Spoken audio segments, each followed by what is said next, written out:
Thank you everyone for coming to the Thompson Free Library's author talk with Ben Apatoff. And he's here to discuss his new book, Metallica, the 2495 book.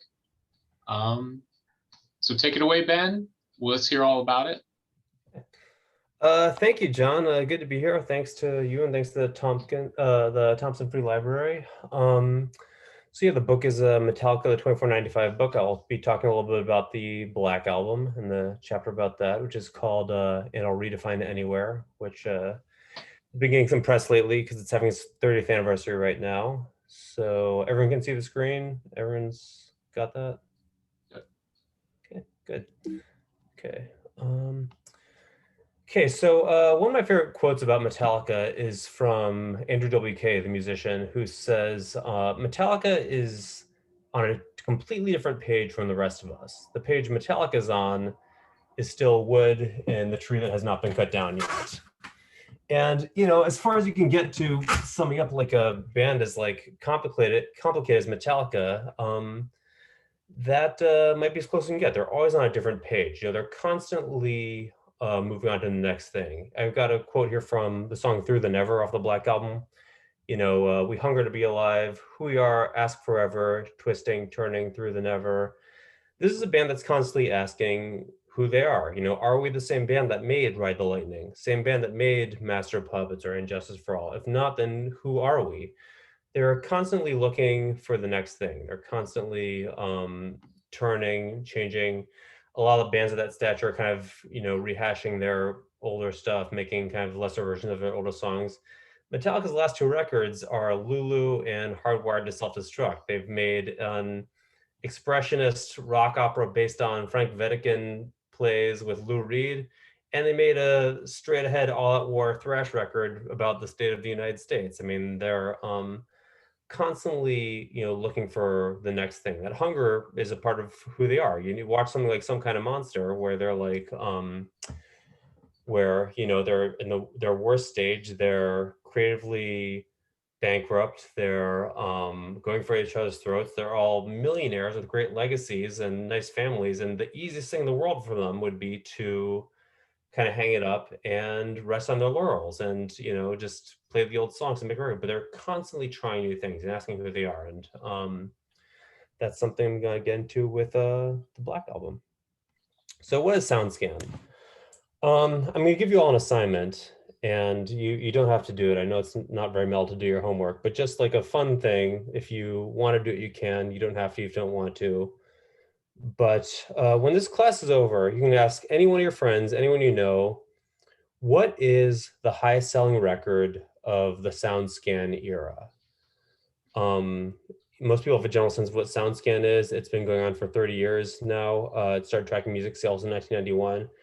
And it's the largest, most accurate source of music sales. Before SoundScan, Billboard and places that chart music sales pretty much relied on calling up stores and asking for guesses, like how much do you think this is selling? And then when SoundScan started and started accurately tracking how much music was selling, perceptions of popular music changed heavily. Like suddenly, like, wow, rap is a lot more popular than people thought it was. Metal is a lot more popular than people thought it was. So just at any point, ask your friends what the highest selling record is of the last 30 years of the SoundScan era, with the highest selling record in the last 30 years. So if you ask people, you'll tend to get answers like, you know, maybe Alanis Morissette, maybe Shania Twain, you know, the Backstreet Boys, stuff like that, Thriller. You'll rarely get the correct answer, which is Metallica's Black Album, the highest selling record of the last 30 years. So 16 million copies in the United States, 30 million copies worldwide, 100 highest selling record the last 30 years.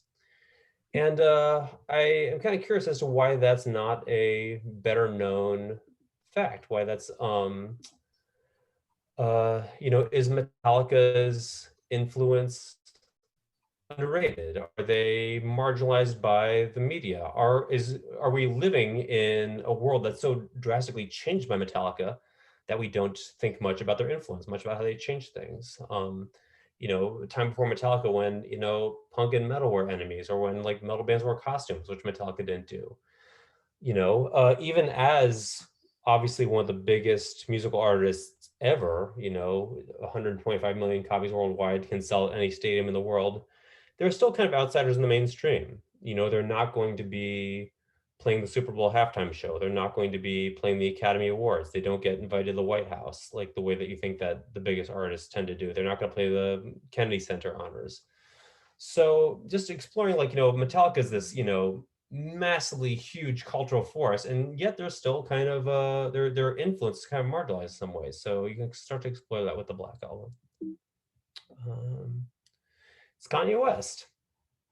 Uh, so when I um, so one person who knows about Metallica's SoundScan influence pretty clearly is Kanye West, who 25 years after the Black Album became the second ever artist to premiere his record at Madison Square Garden. He had his record release party, his debut, first time anyone could hear the record at Madison Square Garden, 25 years after the Black Album was the first album to do that. And he's clearly aware of Metallica's influence and clearly inspired by. Let me see, like on his Yeezus gear, he has the same Metallica logo font right there. But part of what was brilliant about that move for Kanye West is that he was looking to conquer new media records the way that Metallica did with SoundScan. Metallica broke records for the highest selling record of the SoundScan era with the Black Album. And Kanye West, with Life of Pablo, which he was premiering the same place Metallica did, is looking to conquer, and he did, is looking to conquer streaming records and download records, and sort of the same way Metallica, bested SoundScan, he's looking to do that in streaming, clearly paying homage to Metallica's influence with the Black Album. So two great artists here, clearly depicted. One thing that people often compare Metallica's Black Album to is Bob Dylan's Going Electric on Bringing It All Back Home. The sort of sellout controversy, that moment where the beloved cult artist Bob Dylan or Metallica changes his style, and the old fans get very angry and they yell Judas, and they like, what happened? This was our thing. This was our hero, our revolutionary thing. What happened? And the rest of the world says, who is this? Where did this come from? What have we been missing all this time? Where Metallica, Bob Dylan?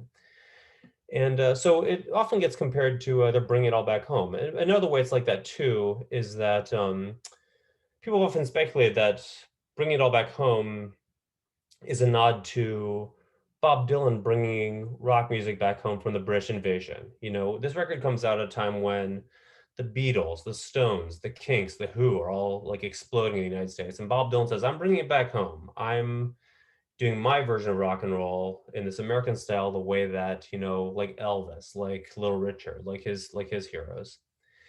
And Metallica kind of does that with the Black Album. People forget this now that, Metallica has made their music and made metal so ubiquitous. But when Metallica started, the greatest metal bands were 100% English.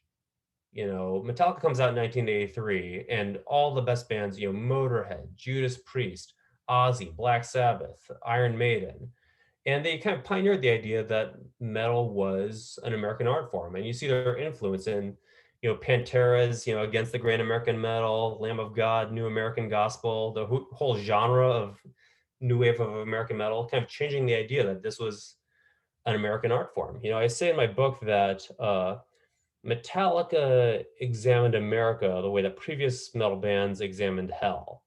There's this whole thing of kind of like this in metal, this kind of like fantasy of like hell and, raging against it or celebrating it and stuff like that. And Metallica does that for America. We're like, what's it like living here? Raging against it, celebrating it, kind of way that Bob Dylan doesn't Bring It All Back Home.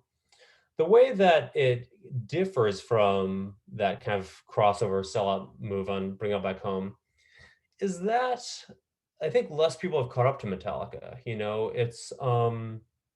It's still a very controversial move for them. At this point, nobody under the age of 80 thinks that Bob Dylan did the wrong thing there. I mean, he's, a beloved genius on all accounts. I remember I had a college professor at Sarah Lawrence who said, yeah, I kind of wish he still played the folk stuff, but nobody under the age of 80 thinks that Bob Dylan did the wrong thing there. But there's still a big controversy about Metallica and the Black Album. Did they sell out? Did they bring Mel to the world? Was that, I was talking to a older music loving friend of mine earlier this year, and he said, man, my friends and I, we all gathered around the TV for Enter Sandman to see the video premiere. And when it ended, we were like, that's what it sounds like now? Oh my God, this is shocking. So it's still a very, for a record that's so kind of like stone cold classic, it's still very polarizing.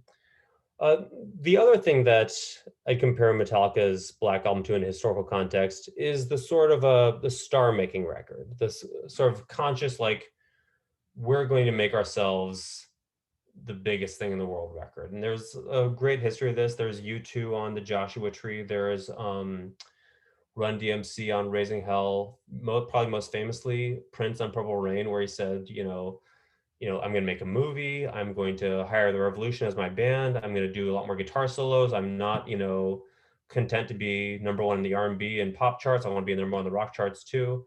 That kind of conscious, like, I'm going to conquer the world album. And so Metallica, it's both the sort of like, sell out on the old fans record. It's the I'm going to conquer the world record. But, unlike Prince, people are still mad about the Metallica record. You don't meet anyone who says like, oh, I wish Prince had done Purple Rain, right? I wish he'd stuck to like controversy in 1999. But people are still mad about the Black Album. Like, I wish they'd, stayed to the thrash, to the Cliff Burton era stuff. So it still is a very divisive record, which is part why it's so fun to talk about. It's so polarizing.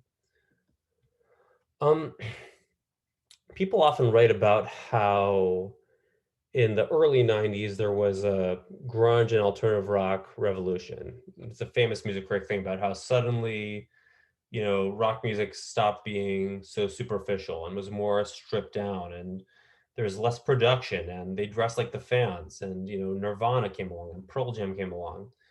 And there's some truth to that, and I really respect that. Kurt Cobain, who was an outspoken Nirvana fan, I'm sorry, outspoken Metallica fan, definitely helped change the world. But there's not as much discussion about how much the Black Album, Metallica's Black Album, changed the world and made the world a safer place for metal. The Black Album, which came out a month before Nevermind, suddenly ushered in an era of more popular heavy music. And you suddenly see the first ever Billboard Top 10 debuts of Megadeth, Nine Inch Nails, Anthrax, Pantera, Slayer, White Zombie, Rage Against the Machine, Tool, Korn, Marilyn Manson. All of these artists would never have had a chance of getting anywhere near the Billboard Top 10 before the Black Album. But that's just part of its revolution, is that, it's suddenly this stuff starts getting on the radio and this stuff starts having a wider audience. Now there's this band making heavy music that comes into the Billboard Top 10. Okay, so this guy here is from the band 5 Seconds of Summer. They're a boy band. And this was kind of a controversial image because he's wearing a Misfits t-shirt. And of course, people got angry because they said, oh, he doesn't know a song. This is, you got that at a Hot Topic. Oh, God, the Misfits are on boy band shirts now. But I thought about this because I also wanted to show how people can understand that Metallica shaped the future of metal. They also reshaped metal's past. They changed what metal bands were popular, what metal bands were influential, which older bands could have an impact. They very famously covered Misfits songs on the Garage Days 598 EP. They wore Misfits t-shirts. Cliff Burton had a Misfits tattoo. And at the time, the Misfits records were out of print. They were an obscure punk, kind of like a horror-themed punk band. And now their reunion is playing arenas.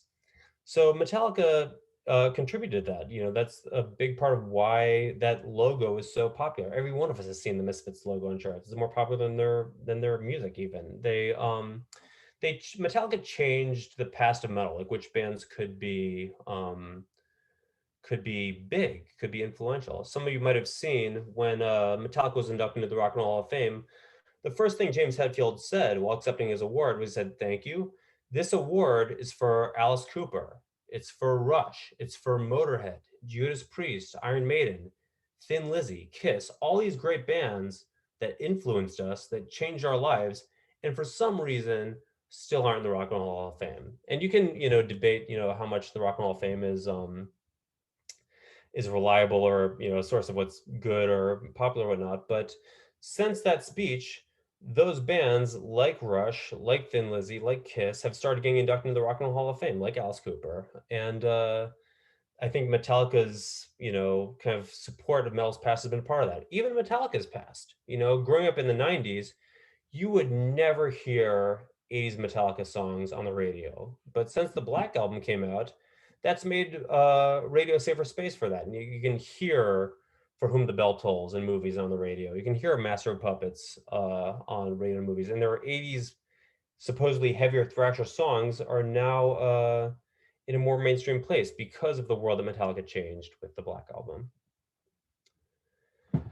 Okay, wax nostalgic a little bit. I promise there's a point to this story. So when I was in 6th or 7th grade, I was obsessed with music. It was all I wanted to think about, talk about, read about, listen to. I just loved music. And I was a 90s kid. I was hooked to my 90s rock radio station. And just all I wanted to think about, what was next? What was on 90s rock radio? I loved music. But I did not have a lot of ways of hearing it. I was pretty much, beholden to whatever was on the radio. I did not have an income. Could not drive. The only record stores were up in DC or further down south in Virginia. I did not have a lot of ways of hearing music. I was pretty much beholden to the radio or what I could get on used, pretty much at a used record store. So I was interested in Metallica. I like things loud. I liked them fast. I was fascinated with horror. I was kind of, getting more into that stuff. And I knew Metallica was supposed to be scary. I knew they were supposed to be important. I'd see them get like 5-star reviews in Rolling Stone and All Music and stuff like that. So I was definitely more interested. But I really didn't have a lot of ways of hearing it other than the stuff that was on the radio. So on that note, my first Metallica record, the first one I ever bought was Kill 'Em All, Metallica's first album. And I went to my used CD store in Virginia, in DC, CD Exchange. In the $5 section, I found a version of Kill 'Em All, and I picked it up. And some of you have got this record. It's got that great cover with, the hammer and the blood, the ambiguous, did someone just get killed? Is someone picking it up to fight again? I mean, what happened? It's got that great picture on the back of Teenage Metallica where they've got like peach fuzz and acne and they're all kind of glowering we don't like you. And they're just kind of like glaring at you. It's fantastic. So I was, really eager to, hear this. So I bought the record, took it home, and this was the first song I heard. So first song Metallica wrote, first one they ever played as a band, first song on their first record, first song they released to the world. Here is a little bit of Metallica with Hit the Lights.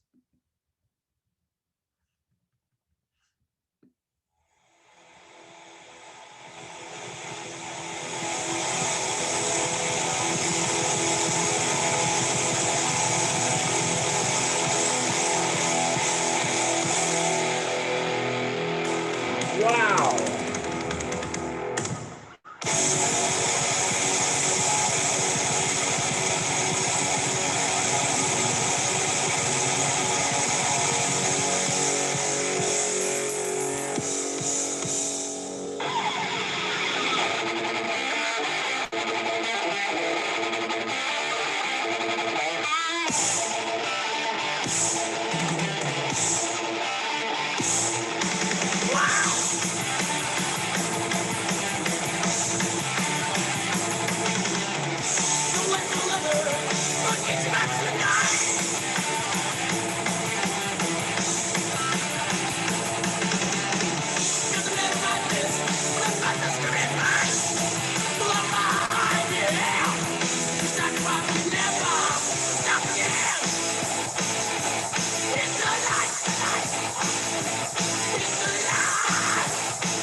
Isn't that great?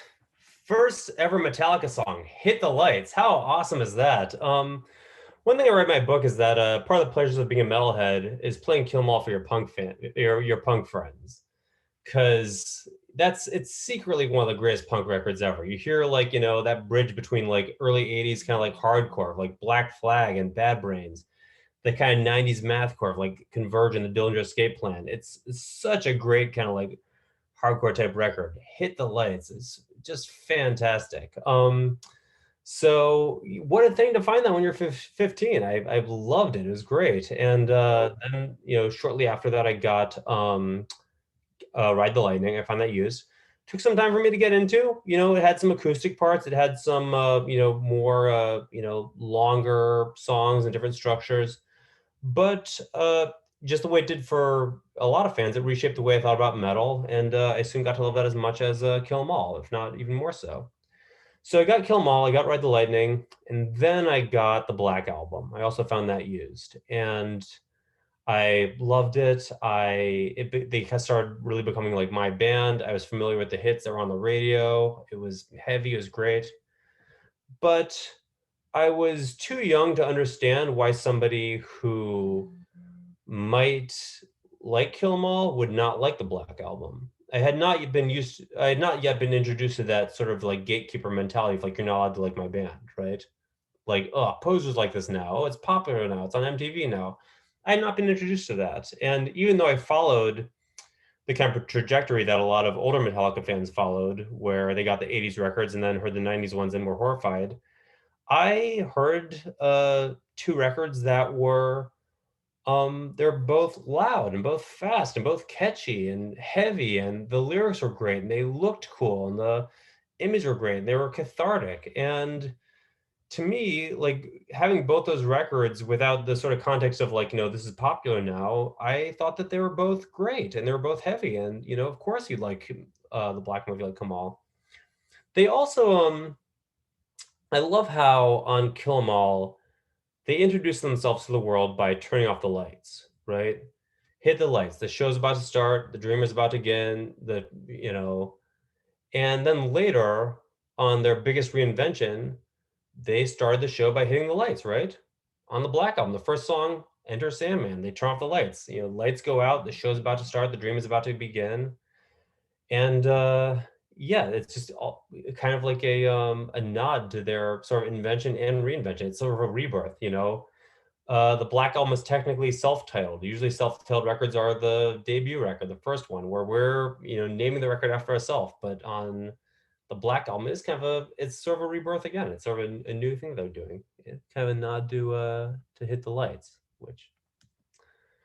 So people hate this record. I this is a quote here from Axel Rosenberg from Metal Sucks, who Disclosure is a friend of mine, but a lot of metalheads think that this is kind of like a poser metal record, not real metalhead like the Black Album. He says in part here, you're equating popularity with quality. Maybe Master of Puppets will never connect with as wide an audience as the Black Album, the same way 2001: A Space Odyssey will never connect with as wide an audience as Star Wars. Some art asks you to think and to engage with it. Some art allows you to have a mostly passive experience. I think that's actually a very good comparison. The sort of Master of Puppets, which is an unimpeachable metal classic, like undeniably metal, undeniably classic record with 2001, and the Black Album with Star Wars. But I also don't think there's any shame in being Star Wars. I think Star Wars is great. And part of where I think that the Black Album and Star Wars have an advantage over Master of Puppets and Space Odyssey 2001 is that you can have both experiences with it. I'm speaking as someone who loves all four of those pieces of art very deeply, but I think that you can enjoy the Black Album both passively and engaged. I can listen to the Black Album at a bar, in the background at a party, and still kind of get a sense of it and love it. I can listen to it alone in my headphones and really sink it in, and like the songs and the lyrics and the meaning, the production, and like tear up about it. And I think that's great. Same with Star Wars, where like I could watch Star Wars in the background at a bar and kind of like pop in for the parts like, oh, here's Han Solo again, right? This is great, and enjoy it with that kind of passive experience. But and you can also enjoy it more in depth. There was an exhibit in the Times Square Museum for Star Wars recently that got into like, the plot and its influences and what comes from literature and the Bible and what comes from Art Deco and all these, kind of things. You can explore Star Wars philosophically in many ways. And I think that you can have both with the Black Album the way that you can't with Master Puppets or Space Odyssey. I obviously love Master Puppets very deeply. I obviously love Space Odyssey. There was an exhibit on it at the Museum Movie Image we went to recently, and watched at home, and I'm just enraptured by this beautiful movie with great sets and ideas and art. But I would not get the same experience looking at it passively. I could not watch Space Odyssey in a bar without getting kind of distracted. I could not listen to Master Puppets in a bar without getting kind of distracted. I'd be like, hey guys, it's nice talking to you, but I need to like find out what happens in thing that should not be, or if I need to find out what happens with Hal, right? And I think that part of the beauty of the Black Album, like Star Wars, is that you can enjoy it both ways. You can have it in a passive experience and in an in-depth experience.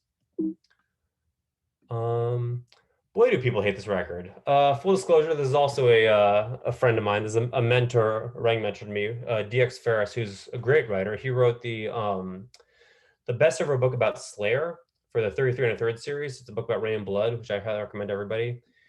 And he's also a Metallica fan, and he wrote, "The Black Album disappointed me for two reasons. One, it wasn't what I wanted from the band. And two, in place of what I'd come to expect from Metallica, it didn't offer me anything interesting in return. After what Metallica had been, the Black Album was a deep personal betrayal. Nearly 25 years later, I can't fully process how much I dislike it. I think I need therapy to fully articulate it." I love this. I think this is so great. How awesome is it that Metallica offends people this much? Not only does it offend people, it offends Slayer fans. Fans of the most offensive, heaviest, most badass metal ever get offended, but people who take pride in loving offensive music get offended by Metallica and the Black Album. Smart Slayer fans, the person who wrote the greatest Slayer book gets offended by the Black Album.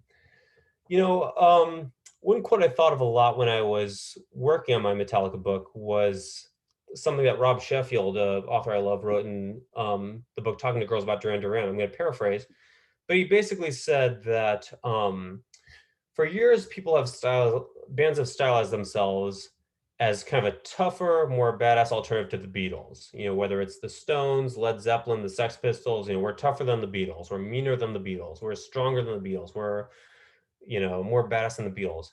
And yet none of those bands offend people as much as the Beatles have. And I think Metallica is kind of like that, where for years, they're kind of the high standard that everybody holds themselves to. Like, we're tougher than Metallica, we're meaner than Metallica, more metal than Metallica, we're not posers like Metallica. We're Megadeth, we're Slayer, we're Pantera, we're black metal, we're death metal. None of those bands, all those genres combined, don't come close to offending people as much as Metallica does, as the most mainstream metal band. But what would Ralph Ellison say about this? Ralph Ellison, obviously a great writer. Most of you, I'm sure, probably know him for Invisible Man. Was a music critic actually before Invisible Man. He would have hated Metallica. He kind of hated pretty much all music that came out from 1950. But he wrote he wrote a lot about the idea, kind of like Metallica or the Beatles, of subversive art slipping itself in the mainstream as something else. For example, he argued that someone like Louis Armstrong, who he loved, was more subversive than the later artists who marketed themselves as rebels, because he said that Louis Armstrong marketed himself as a minstrel and therefore got more subversive messages into the mainstream than people who, like Charlie Parker or Miles Davis, who market themselves as we're tougher than Louis Armstrong, we're more rebellious than Louis Armstrong. But Louis Armstrong, he said, offended more people and got more subversive ideas in the mainstream by slipping them through, pretending to be something else, and slipping jazz and blues and subversive arts in the mainstream by pretending to be more accessible. In his article, Change the Joke and Slip the Yoke, he writes in part, this is in the American grain. Benjamin Franklin, the practical scientist, skilled statesman, sophisticated lover, allowed the French to mistake him for Rousseau's natural man. Hemingway poses as a non-literary sportsman, Faulkner a farmer, Abe Lincoln allowed himself to be taken for a simple country lawyer until the chips were down. America is a land of masking jokers. We wear the mask for purposes of aggression as well as defense, when we are projecting for the future and preserving the past. In short, The motives hidden behind the mask are as numerous as the ambiguities the mask conceals. What is this hiding? What is Metallica by making the biggest metal record of all time, the highest selling metal record, people's first Metallica record, their first metal record, their gateway metal record for years? What is Metallica slipping in the mainstream? I mean, first off, they're eliminating an image. Every one of us has seen these images before. They're on T-shirts. They're parodied. They're paid homage to. People who don't know a Metallica song know these images and love what they stand for. They wear these shirts and say, this stands for, politics and rebellion and, angst and adolescence. They've come to take on something greater. These are all, iconic metal and rock and rebellion images until the Black Album eliminates the image. It just, erases the image, just changes that. Every one of us, if you saw a text in the Metallica font, you know what it was referencing, right? That's the Metallica logo. That's, written to be metal because, that font with the serrated edges. This changes all that. What is this? It's the erasing of an image. First off, it's got some obvious older music influences. There's the Beatles, obviously. There's the White Album. Metallica is both subverting that and honoring it. We're making our Black Album in that. There's Back in Black by AC/DC, the all black cover. Lars and James were particularly listening to a lot of AC/DC around then. That was AC/DC's conscious, like, we're conquering the world. We're going to sell, over 20 million records and, move on to, bigger stages with that record. There's Spinal Tap. Remember, and this is Spinal Tap, the Black Album, where, Smell the Glove turns black and, they do that accidentally. It's metal is very funny. If you don't, Ice-T has a quote about rap where he says, like, rap is very funny, but if you don't understand it, it's going to scare you. You can say the same about metal. Metal's very funny. If you don't understand that's funny, it's going to scare you. And, Metallica here is paying tribute to Spinal Tap. There's a great moment on the year and a half of the Life of Metallica DVD, which will video back then, which is Metallica on the Black Album tour, where they meet Spinal Tap, and Spinal Tap are like, hey, where'd you get that idea from? The Black Album, really? And just it's clearly paying homage to that. But like all things Metallica, it deserves a closer look. You look closer and you see the Metallica name right here in the logo. It's technically a self-titled record, which is, like I was saying earlier, usually what people use for their first album, and it is kind of a first album. It's a rebirth. It's an album that the fans named. James's favorite movie is The Good, the Bad, and the Ugly. Kind of like The Man with No Name. He has no name, so you can give it your own, right? It's like the fans give this person the name. They create their own image on it. This is a blank slate for you to project your own feelings and relate your own. The music speaks to you because it's vague, because it's a blank slate for you to project your feelings onto. And also a closer look is this coiled snake right here. Now, a lot of people say if you look closer at the Metallica Black Album, you'll see the Gadsden flag snake, which is, the Don't Tread on Me flag snake, the closer here. So, and that's easy to believe. Metallica has a song on the record called Don't Tread on Me. It is kind of coiled in the same position. But if you look even closer than most Metallica fans tend to look at this record, you'll see this is not the Gadsden flag snake. Metallica have removed the rattle. Metallica shed their identities. They shed any identity. They they shed preconceived notions. You think it's this, and then there was something else. This is not a rattlesnake. This is not the Gadsden flag snake. Metallica is also not a snake that is going to give you a warning. Metallica doesn't have a rattle, right? This is a snake that's going to strike without warning. It's not gonna let you know we're about to change. My friend was talking about earlier, he's going to sit down and watch the Enter Sandman video premieres and be shocked by what happens. This isn't the Metallica I know, right? Metallica is a band that does not give you a warning. They just launch right into it. And on that note, so here's the Enter Sandman video. I'm going to play a little bit of it. One quote I love finding from the book was from Ludwig Göransson, who's a film composer, musician. He wrote the scores to Black Panther, to the movie Creed, to Fruitvale Station. He also does the beats for Childish Gambino. And he said the song that made me want to be a musician was Enter Sandman. My guitar teacher dad was teaching it to students. I thought, like, what's that? And he said, I saw the Enter Sandman video for the first time. And to me, it was like watching an X-Files episode, just like seeing this kind of mystery. So I'm not gonna play the whole thing because we don't have a lot of time, but I'm going to get some of it. This was made, by the way, by the band, all contributing their own nightmare ideas to the director. So you can wonder about like which one was Kirk's, which one was James's. But here we go with the Enter Sandman.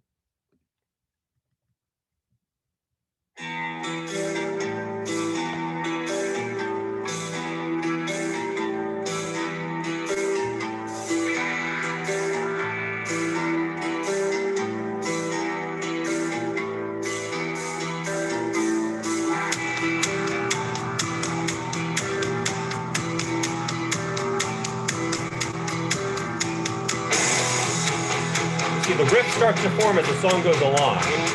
You know, you hear a little bit of the riff, kind of teasing you. It's coming on a little bit stronger. Coming on stronger. It's like a nightmare that you can't fight off. It's coming on stronger. Hearing a little bit more of the riff. Seeing itself. Here comes the Sandman.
It is like an X-Files episode, right? What a great song. So there's so much going on there, you know. It's written in stage directions, right? Enter Sandman, you know, exit light, enter night. It's, you know, is this really happening? You know, the narrator changes, you know, is this a father talking to a son? Is it the son? Is it, you know, the beast, you know, the first person, the third person? There's such a great, you know, kind of dreamlike grasp of like, you know, what's going on. You know, it's just you see in the video this sort of like, you know, kind of stop motion look where you don't really get a good glimpse of all the people in the band. It's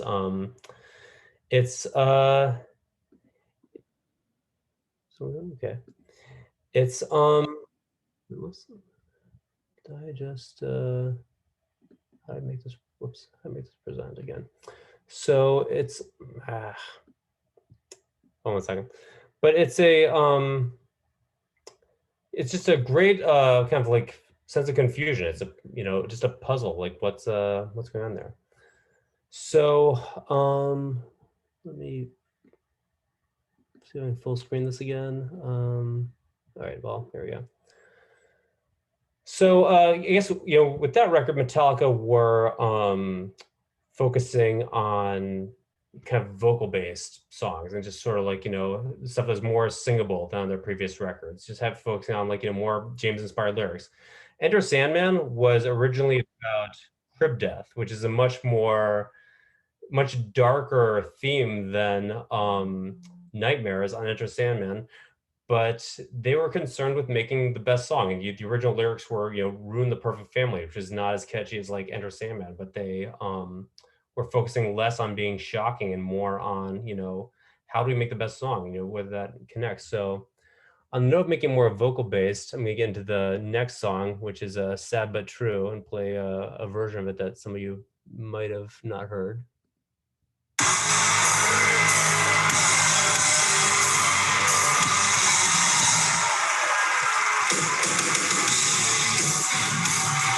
Chill, big Snoop Dogg up in here. About to rock out on y'all one time. You know what I'm talking about? Chill. I want y'all to sing this right here. If you know the words to this right here, put your hands in the air. Come on, sing along with me. Come on, y'all. Hey, hey, I'm your life. I'm the one who takes you there. Hey, hey, I'm your life. Say what? They betray. I'm your only true friend now. They betray. I'm forever there. I'm your dream, make you real. I'm your eye when you must feel. I'm your pain when you can't feel. It's sad but true. Bounce, bounce, bounce. Come on, y'all. Sad but true. Yeah, Metallica, see it, baby. Metallica 2003.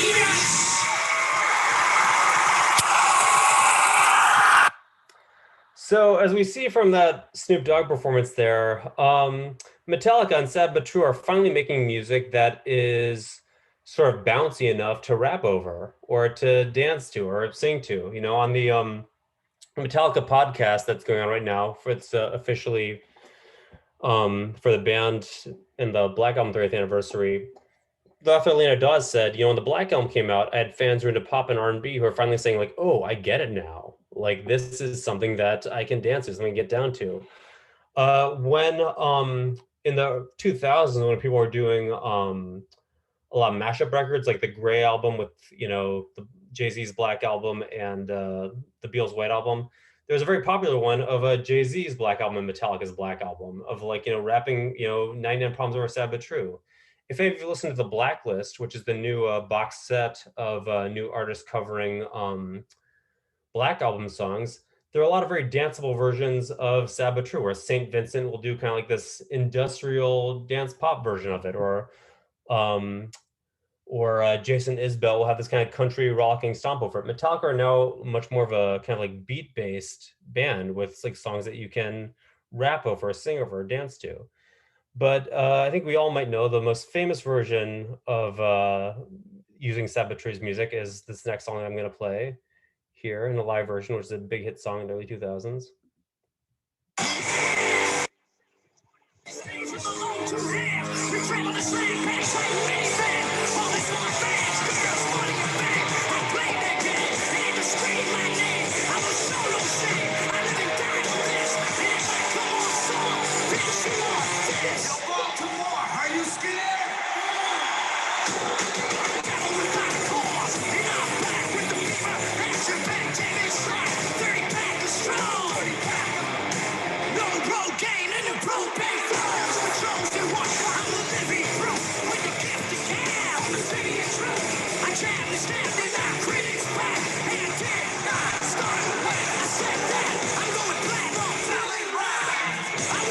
I just wanted to say that I completely forgot that Sad But True was Yeah. the backing track for this.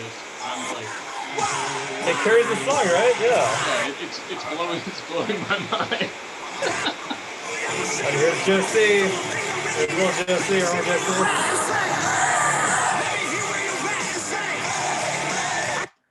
Okay, so stop there now. But yeah, Kid Rock has one of his biggest hits, which riffs on Sad But True. It's the sample of Sad But True. Once again, bouncing up to dance to, rap over, to go to the pop charts. So a few things you can say about this. First off, you see how just a few measures of a Metallica song can carry another hit. You know, Metallica, Kid Rock bases that song on just like a small part of Sad But True, but can take that to the charts. Whereas, Metallica can have like, all sorts of, they just throw out these riffs and these songs that, just like one small fragment can carry, another song to a huge chart success. A few other things that you know from watching this. First off, I say Snoop Dogg is a greater artist than Kid Rock. I'm a Kid Rock apologist. Regardless of politics or whatever, like I like some of his '90s stuff. But Snoop is a innovator and a pioneer in a way that Kid Rock is not. On the other hand, um, this sounds better as a live song, better than like a sample. And like musically, it sounds much better and more muscular with Kid Rock's band playing it than is with Snoop Dogg rapping over the sample, even though Snoop Dogg is playing Sad But True, which is a better song than American Badass. And part of that is that the Black Album has a very is a very live album, a very rooted in like live music. The producer Bob Rock, who I'll talk about in a moment, said, "Look, you guys have not captured your live sound on record yet, and I want something that conveys like what thunderous live band you are on your albums." And by recording the record, they did it as a live band, playing all the songs, together, as opposed to, tracking it individually and recording it separately the way that most artists do. But there's a real a live aspect to the Black Album, which is part of makes it such a special record. It feels like it's being played in your house, in your studio, while which is part of why someone like Kid Rock can make it sound so good when it's played by a live band. So this is Bob Rock right here, who produced the record. People often blame Bob Rock for the stuff they don't like about Metallica. They say like, Bob Rock ruined Metallica. He sold out Metallica by producing that record. In part because Bob Rock he previously produced the bands that Metallica would kind of consider, and their fans would consider enemies. He produced Bon Jovi, Motley Crue, the Cult. And people were horrified that Metallica hired this guy for the producer. But as Bob Rock has said, I couldn't make the band do anything they didn't want to do. I could give them the sound, but I couldn't change their songs. And that's the thing, is regardless of whether you like the music that Bob Rock produces, he is an incredible producer. Sonically, his songs are great. And Metallica gave his production skills the songs that they deserve. The kind of like sonic, the nightmares, the landscapes, the sort of like, the the kind of like imagery, the cinema that his production deserves. So getting into that, I want to play a little bit of the song "Holier Than Thou," which is the song that Bob Rock thought should be the first single, and Metallica had to fight him for it because they wanted to be Enter Sandman.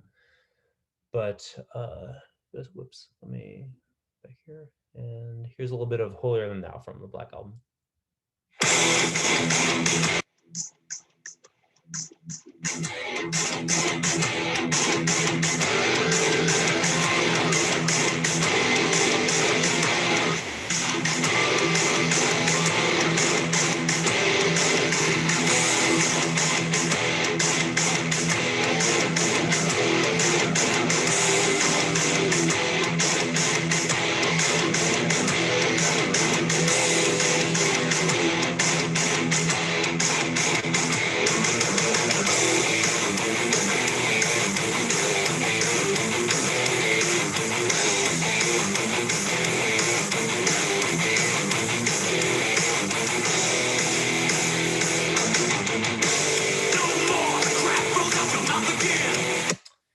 So first off, that is thrash. That is, heavy, kind of like underground era Metallica record on a mainstream record. You can't deny the speed and the heaviness of that record. That's a fucking thrash song. Second off, what is it that you hear right at the start? That guitar sound like, that's a talk box. That's Metallica's first ever talk box on record. That's the thing. It's a guitar effect that makes it sound like the guitar is talking. It's the famous thing in Living on a Prayer, which Bob Rock worked on. Whoa, whoa, whoa, whoa, whoa, or like Kickstart My Heart by Motley Crue, like whoa, yeah.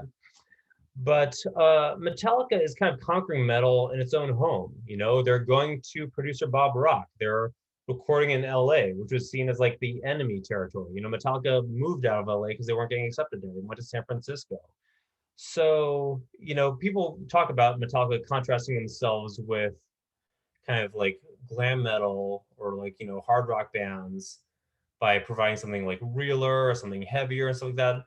But on the Black Album, they also conquered it on its own territory. We're like, we're going to meet you where you are. We're going to use a talk box, and we're not going to make it sound like it's, a sing along. We're going to make it sound like it's something being strangled. We're going to make something brutal out of it. So, a lot of what Metallica does here is they changed the idea of what mainstream metal records could sound like.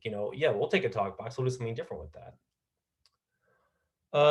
Jason Newsted famously hazed a bass player of Metallica. On this record, he gets a lot more breathing room. The bass becomes a real vibrant instrument on here. It gives the record a lot of soul, a lot of personality. They have a lot of sort of bass intros. If you listen to old Motown songs like My Girl or like those James Jamerson records, a lot of them start with a big kind of like, bum, bum, bum, bum, bum, bum, like a bass intro. And, there's, urban legends that may or may not be true about how that's, to get that to sound good on jukeboxes where the treble doesn't work very well, but it definitely adds kind of like a very human aspect to Metallica's records, which, were perceived as kind of like, cold and in the past, but Jason's presence up in the mix on this record is a big part of it. I'm not gonna play My Friend in Misery, which is a great song, great version of it on the Blacklist, by the way, too, by Kamasi Washington. But he does that too also on The God That Failed, which I want to touch on, is that Metallica is often very seen as a very anti-theistic band. You think about Leper Messiah, you think about the way that James has that famous upbringing where he's raised a Christian Scientist, and his father leaves the family when he's a little boy. His mother dies of cancer because she won't get help because she's a Christian Scientist, and he spends a lot of his life raging against Christianity and religion. But one thing you also hear from that is a little bit like many great artists, like Flannery O'Connor, like Nick Cave, who James is a big fan of. He sort of uses the poetry from his religious upbringing to confront those abuses and kind of like face his ideas about that. And you hear that in The God That Fails. You hear Jason's kind of like heavy bass intro, and also the way that James uses imagery from his theological education from the Bible. He kind of takes the poetic and literary aspects of it to confront the things that he rages against. And this is a song where he writes about his mother dying, and how his mother died when he was a teenager because she wouldn't get help, and she believed that God was going to save her, and believed in Christian Science and didn't believe in going to doctors. So he addressed The God That Fails. I'm going to play a little bit of that with the lyrics here on the screen. And the Jason intro, heavy bass intro.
James said, yeah, that song sounded, he said that song felt so grown up to me, coming from somebody so angry and so still like raging about his mother's death. But you see there that he, writes about, the healing hand held back by the deepened nail, and he can like use that imagery from his upbringing, even as he rages against it. Even he says like, no, I'm, fighting my parents' ideas of religion. And he still uses what he took from that, and in songs like "God That Failed." This is a segment from War and Peace, which is a book that I'm sure everyone's here has heard of. Something that's written about often is the idea of becoming one with your hunt in order to succeed at it. You see this often in like detective or police shows, or like I have to think like the killer does, or I have to think like this thing that I'm hunting does. And this famous scene in War and Peace where the characters go on a wolf hunt, and there's a wolf hunt on the Black Album. Also, James loves. He actually even voiced one on a children's TV show. He voiced a wolf character, but you see in the scene where the characters, the humans start acting more animalistic. The animals start becoming more human. The animals start getting human names and emotions and becoming more, I guess, humanized to the reader. And the humans, their language starts changing, and they start becoming more rabid and animalistic, and sort of, their words start becoming less word-like, less intelligible. They start becoming grunts and noises. And it's this famous scene in the book where you see the hunt and the line starts to blur between who is the human and who is the animal in this scene. And that's something that Metallica does in the song of Wolf and Man. At the time of this record, James is starting to reconnect with his estranged father. His father was a hunter. He was a real frontiersman. And you see James is like that in his life today. He lives out on a ranch. He harvests his own food. He's often said, like, I tried to teach myself the things that my dad didn't teach me. And the song of Wolf and Man, he addresses the idea of kind of like becoming one with a hunt, and becoming the thing you're hunting, and becoming like part of the nature while hunting it. But there's a twist in it, which I want to get into. And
So you see here that he's, becoming one with the hunt, shape shifting, and then it gets to another part of the song. Kirk's got a great solo here. I just want to get you, but something changes in the last verse of the song. So that.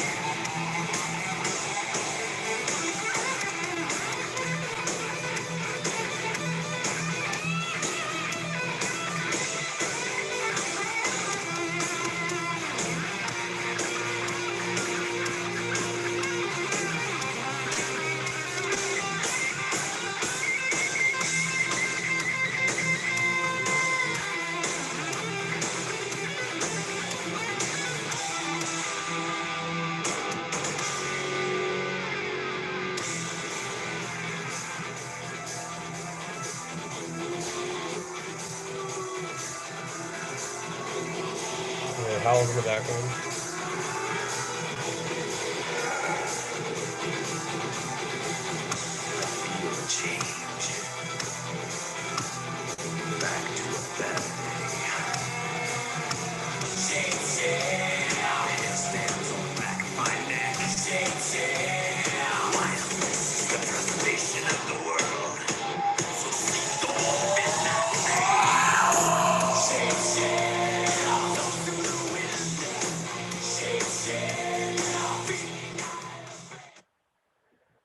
What just happened there? Metallica just werewolf that guy. He's a werewolf, And one thing that's great about the storytelling of this song is that there are many great songs about monsters, about werewolves, a lot of great metal songs about this. This is the only one I can think of where you don't know until it's too late. Where just like the narrator, you can listen back to the song again and think like, okay, so the hair stands on the back of the neck, feels a change coming on, and like the moon is out and later than you realized, but you don't realize it until it's too late, just like for a werewolf. And this is such a surprise for Metallica, for secular realistic Metallica, who get championed for bringing realism to their lyrics and getting in depth about like sort of human emotions and for politics and for realism. And they all of a sudden werewolf this guy. You cannot take this band for granted. They change and shift with the wind. I am running a little on time, so I'm going to move up a little bit. I read a little bit about how Metallica is a political band. They have often said on record, like, no, we're not, a political band. We don't, we, appreciate bands like U2 or Rage, but don't want to get involved in this. But they also, they write in such a broad way that they end up being a very timeless political band, where they're bands like Rage or the Dead Kennedys, who you can listen to and be like, this is a great, powerful political song, and it's blunt about something that happened in 1983 or something that happened in like 1994, something like that. But part of what makes Metallica's politics timeless, and songs like "Don't Tread on Me" and songs like the Justice for All songs, and that makes people like Kamau Bell or Rachel Maddow relate to them, is that they write in a very timeless way. They write broadly enough that you can hear it in the 90s and be like, oh, this is like what's going on. You hear it in the 2020s and be like, this is what's going on now. So I'm gonna skip ahead a little bit. There's a cute interview of Elton John talking about how great Nothing Else Matters is. I'm going to I guess maybe I'll play a bit of this, but probably Nothing Else Matters is now, I think, maybe even more than Enter Sandman, the most famous song on the Black Album.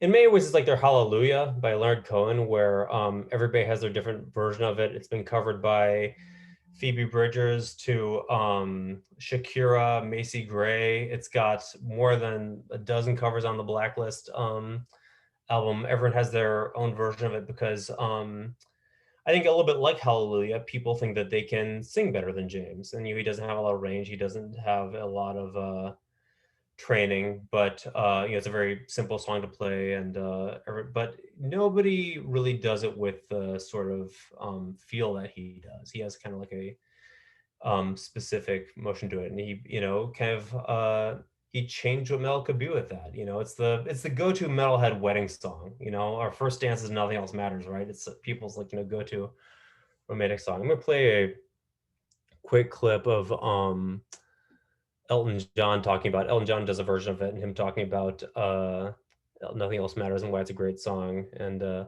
take a look at James' reaction. I think it's very sweet. Idea came from Andrew Watt, who produced the track and played guitar on it, and he said, I want you to start the song and finish the song because I don't want it to start with the guitar, because that's how the original record started. And listen, this is one of the best songs ever written to me. I mean, it's just, yes, it's a song that never gets old. And playing on this track, I just couldn't wait, because the chord structure, the melodies, the time changes, it's got drama written all over it. And I just thought it was a great idea to start with piano. I have to say, it was a no-brainer playing on this song. It's Metallica are probably, you know, the creme de la creme of those kind of bands. You can't really define them. Not a heavy metal band, they're a musical band. Their songs aren't just heavy metal, they're beautiful songs. And this is such a melodic song. It's fucking great, actually. It really is fucking great. And I love the collaboration between you and Miley and the way you... It's a beautiful song. But Miley, now you covered this Metallica. I'm going to move ahead. You know, but is it metal? That's a big question about the Black Album. Is like, did they abandon metal by putting it in the mainstream?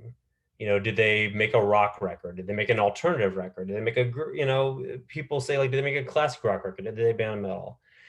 And my answer to that would be, I think of something that Johnny Rotten famously said about punk rock, who said that people want to see me wear punk regalia because I'm Johnny Rotten and they think I should do punk things. What you've got to understand is it's all punk if I'm wearing it.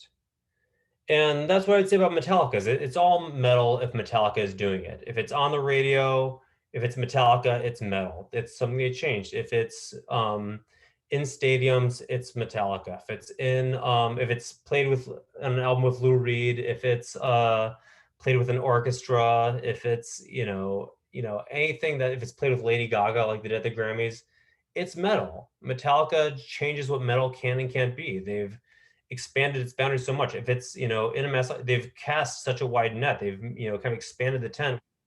So many different people can be metalheads because of what Metallica does. Lana Dawes, who wrote a beautiful intro for my book, wrote about how Metallica did a political act of making metal accessible for so many people, and for it's more diverse than ever before. It's more widespread than ever before because of what Metallica does. Because Metallica made something, because they changed metal in a way that so many people could appreciate, and so many people could like, and so many people could love, and some people could relate to. And that's part of their metal innovation, is making this something like that. So for my last thing, I'm going to play a quick quip from the live album that Metallica released for the Black Album, which is Live Shit Binge and Purge. It's this epic 3-hour show in Mexico City, just like all the stops. And after they play the song Blackened, they kind of take in the cheers, and this moment happens here.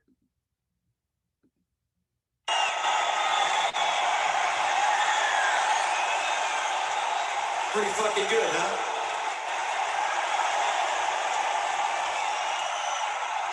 So we all still having some fun here?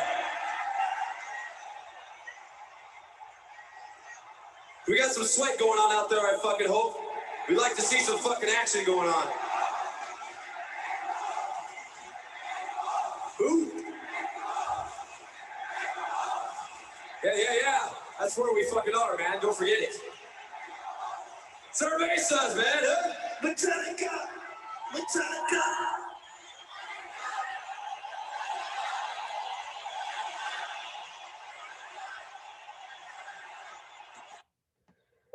So they're at the touring the Black Album at the Mexico City Stadium crowd, and what does the crowd yell? They yell Mexico, And for other metal bands, they might yell, Slayer, Maiden, Ozzy, stuff like that.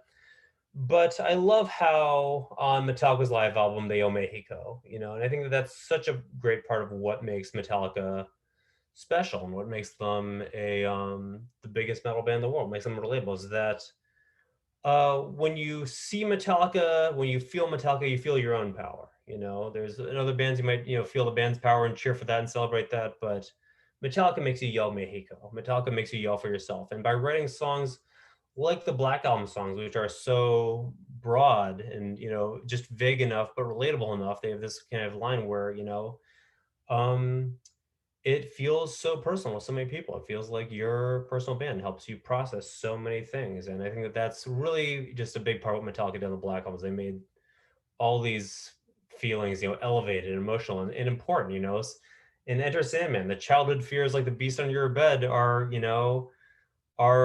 given value, are given, weight the way that, adult fears are. And Metallica kind of expressed so many emotions and fears and feelings with this album, and I guess part of why it makes it the most popular metal record of all time, the one of the biggest selling records ever, and part why they're a band that's still worth writing about, exploring, and going over all these years later. So thank you very much, everybody. Yeah, thank you for coming, Ben. It's been great, and I learned a lot. I mean, like I said, I didn't know that Kid Rock was sampling Sad But True. Yeah. If anyone has any questions, Ben said he'd do a Q&A. You can unmute yourselves if you want. You can put it in the chat too if you want to do that. But any questions you have for Ben, let's hear them. I guess I can go first. A question I've had is, how are you an apologist for Metallica and the takedown of Napster that they tried to do right at the turn of the millennium? Could you talk about that a little bit? Sure. That's in my book. I think that they were morally right about that, and wrong to pursue it. King Buzzo from the Melvins has a quote about it where it's like, yeah, it's stealing. It's also not worth getting into. Just like the world's changed and stuff like that. Another thing is that Lars doesn't care about being the bad guy, which is an interesting part of him, is that, in metal, that's supposed to be a good thing. It's like, I don't care about being the bad guy. I'm a metalhead. But Lars does it in a way that's more extreme than most people. He doesn't care about, suing stuff that his fans download or doing. He did a really stupid commercial about anti-Napster with Marlon Wayans that you can watch online too. But it's, I think that, it was, from a PR stance, it was the wrong thing to do. From a moral stance, it was the right thing to do. You see, I've got some quotes in this book from younger artists say often like, look, you don't understand that they weren't doing it for themselves. They have the money. They're doing it for like guys like me. And I can't make money as an artist because people don't support artists. And I think that sucks. I think that's sad. And I believe in supporting artists. I believe in, paying money for records and, letting people do that. I also understand that the world has changed like that, and that it's not it's not headed back there. I use Spotify, it's just there's no turning back from that. And I think that, yeah, they morally had the right idea. I think that Lars' heart was in the right place. I understand that they lost more money by suing it than they would have from downloading, just to buy lawyers and stuff like that, than they would from that. But it was not worth pursuing. I don't think that I think the world changed that way, and that's, the way it is. And that's something that we all have to adjust to as music lovers.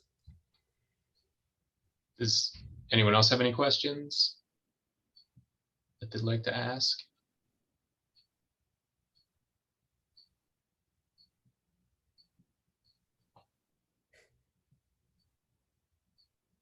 Nobody. No? Jeez. That's fine.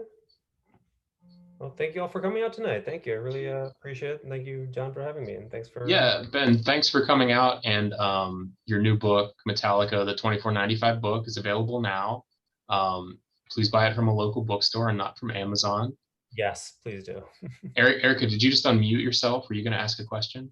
I just wanted to say how pumped I am that this is happening. That's all. And I appreciate this programming, and I appreciate you all. Thank you very much.